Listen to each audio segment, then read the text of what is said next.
विघटन तो बुरे लोगों में होता है और संगठन सदैव साधुओं में होता है।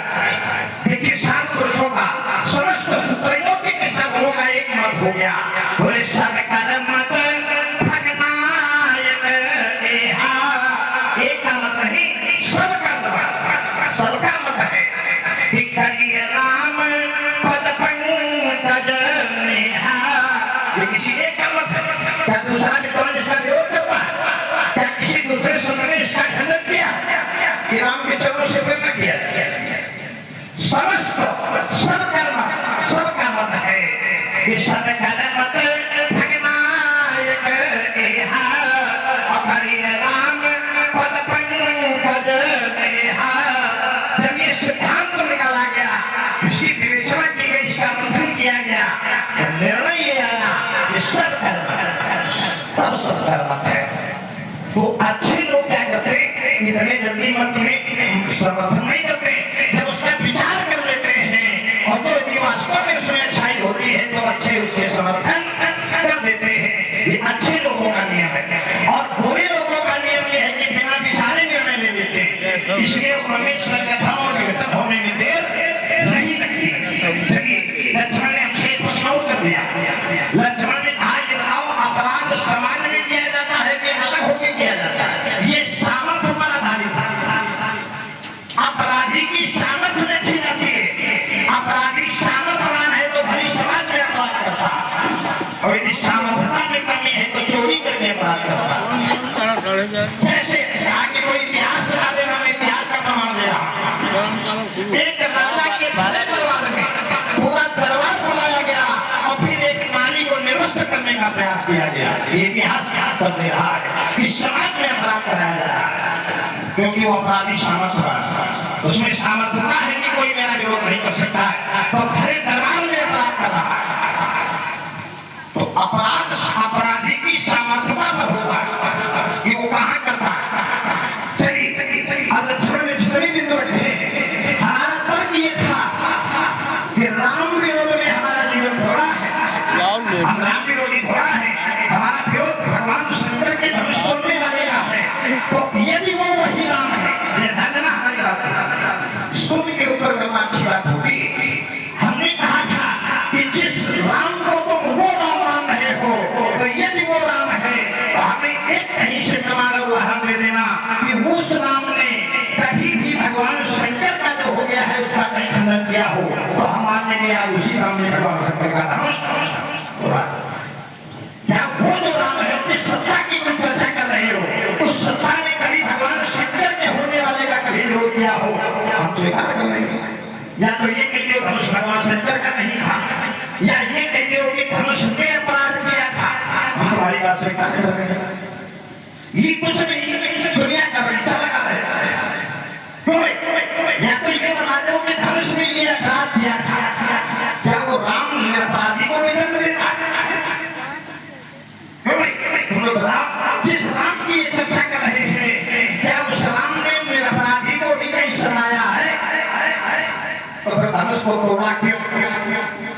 या तो ये बता देना कि धनुष ने ये अपराध किया था इसलिए उस राम ने तोड़ा क्योंकि राम का सिद्धांत था धनुष का अपराध नहीं। या ये बता देना कि भगवान शंकर का होने के बाद भी वो राम उसका विरोध करते हैं, उसको तोड़ते हैं, तो हम तुम्हारी बात स्वीकार कर रहे हैं। मैंने कहा था वो जो सत्ता है, वो जो राम है, जिसकी कृपा मात्र से ब्रह्म मिट जाता है, तो तुमने कहा उसकी कथा से उससे मिट जाता है, उसकी कृपा से मिट जाता है, कथा से मिट जाता है। हम कथा विरोध थोड़ी करेंगे, ना हम कथा के विरोधी हैं, ना हम राम के विरोधी हैं, ना हम सिद्धांत के विरोधी हैं। हमारा विरोध तो केवल इस बात का है कि भगवान का धनुष क्यों तोड़ा गया, भगवान शंकर के धनुष तोड़ने वाले का मेरा विरोध, और इस पर तुम जितना आरोप लगाओ तो लगा। और देखिए कहा राम एक है, राम एक है, एक होते हुए भी वो अनेक है, एक होते हुए। और लोगों ने देखा है एक, लेकिन देखा मिले भगवाना अब जो देख रहा है उसको ऐसा लग रहा है भगवान लेकिन उनके रूप बने अनेक रूपों में। और देखिए एक जगह और दर्शन आया श्रीमद् भागवत के 10वें स्कंद में, जिसमें भगवान ने महाराज किया। इतनी गोपियां हैं लेकिन हर गोपी के साथ में भगवान अकेले हैं। हर गोपी को दिखाई दे रहा है कि भगवान केवल केवल मेरे साथ में। यही तो लीला है। ये नहीं कहा जा सकता वो एक होते हुए भी बहुत है, एक हम बहुत से आगे, एक होते हुए भी वो बहुत है, वो सीमा में रखा। अब देखिए बहुत लक्ष्मण में बहुत अच्छी कही, होई शब्द भगवान साथ किया लक्ष्मण। होई का प्रयोग भूत के लिए, होई का प्रयोग भविष्य के लिए। तो धनुष तोड़ने वाला क्या वर्तमान में नहीं है?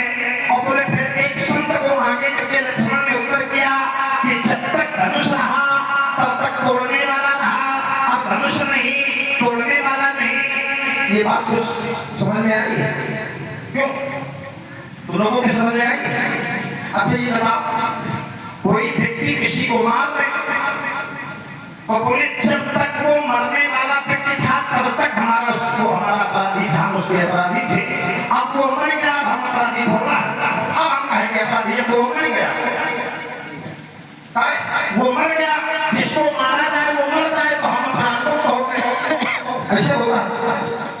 अगर तुम लोग कहो तो हम मान ले भाई। धनुष जब तक रहा तब तक तोड़ने वाला रहा, धनुष टूट गया तोड़ने वाला नहीं रहा। ऐसा नहीं है, तुमको कमाल दे को मरने वाला मर जाए। एक बात जब तक मरने वाला रहा तब तक हम उसके अपराधी रहे, अब मरने वाला मर गया, अब हम कहेंगे अपराधी। ऐसे होगा? यहाँ होगा हमारी समझ में कोई नहीं होता।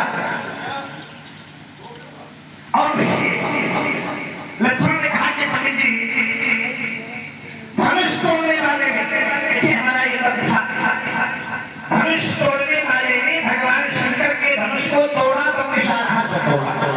विरोध हमारा इतना है,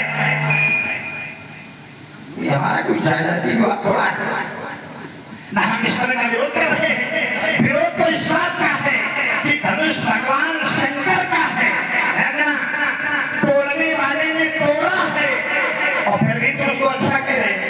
अभी भी लक्ष्मण ने फिर एक रास्ता निकाला अपने लिए।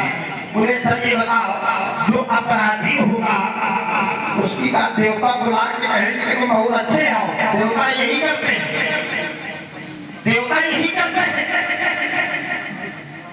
जिस समय प्रजापतियों के यज्ञ में, प्रजापतियों के यज्ञ में दक्ष को प्रजापतियों को नायक बनाना था, उस समाज में देवता उपस्थित थे, भगवान शंकर अपने गणों के साथ उपस्थित थे, देव यक्ष गंधर्व किन्नर विद्याधर सब उपस्थित थे।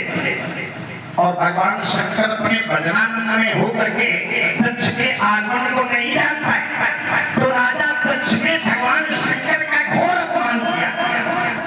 राजा दक्ष ने कहा, अरे मरकट लोचना, बंदर की जैसी छोटी छोटी आंख वाला, तो मेरी सती साथी कन्या के योग्य नहीं। भूत प्रेते प्रेतवासेश, भूत प्रेतों के साथ में रहने वाला शमशान घाट का निवासी, मरे हुए मुर्दे की भस्म को रवाने वाला तो मेरी कन्या के योग्य नहीं था। भगवान शंकर का अपराध हो रहा है, भगवान शंकर की निंदा हो रही है समाज में। किसी ने विरोध नहीं किया, किसी देवता ने विरोध नहीं किया, केवल केवल नंदीश्वर ने खड़े होकर के कहा, अरे मूर्ख दक्ष, जिस मुख से तू शिव की निंदा कर रहा है तेरा मुख नष्ट हो जाएगा। जैसे भोले बाबा ने सुना तो अपने घरों को लेकर के समाज का परित्याग कर दिया, और उन देवताओं ने क्या किया? उन देवताओं ने दक्ष का अभिषेक किया, ब्रह्मा ने उसे प्रजापतियों का नायक बनाया। भगवान शिव को गाली दे रहा है और देवता उस पर फूल बरसा रहे हैं, ब्रह्मा प्रजापतियों का नायक बना रहे हैं। ये कोई पहली बार नहीं हुआ। इस बात से हमने ये तुम्हारी बात को छोड़ देंगे कि धनुष टूटा है, तोड़ने वाले की जय जयकार हो रही तो अच्छा ही होगा। वो कैसे अच्छा होगा ये तो हमें बता दें, वो कैसे अच्छा होगा। हम फिर नहीं रुक गए।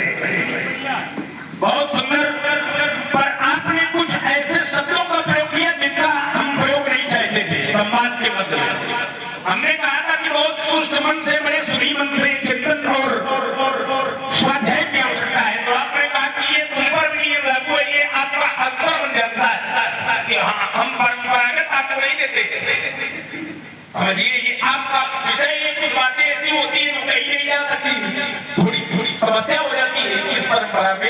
पर यह आपका अंतर बन जान रहा होगा कि हम आपसे परंपरागत वाली बातें लेकर नहीं आए, हम आपसे एक नई चर्चा को लेकर के आए और उस नई चर्चा में अब आप उस पर आप जैसा पुरुष अगर ऐसा बोलेगा, आपसे अपेक्षा हमें बहुत रहती है और आप अगर समीचीन नहीं उतरेंगे तो फिर हमें लगता है कि और भी हम गणना नहीं करते।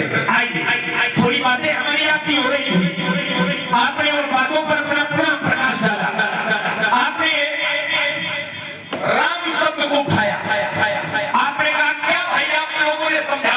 देखिए लोग कहते हैं कि हमारा ऐसा कहता है, ये ईमानदारी नहीं है। जिस कवि की रचना हो उस कवि की रचना का में को प्रयोग करने में, कवि का नाम लेने में कहीं संकोच नहीं होना चाहिए। जिस महापुरुष की कोई भी अभिव्यक्ति है, कोई भी उसका अपना चिंतन है, उसका नाम लेने में हमें कोई संकोच नहीं। ये धर्म मंच है और धर्म मंच पर खड़े होकर के कोई वार्ता नहीं करनी चाहिए।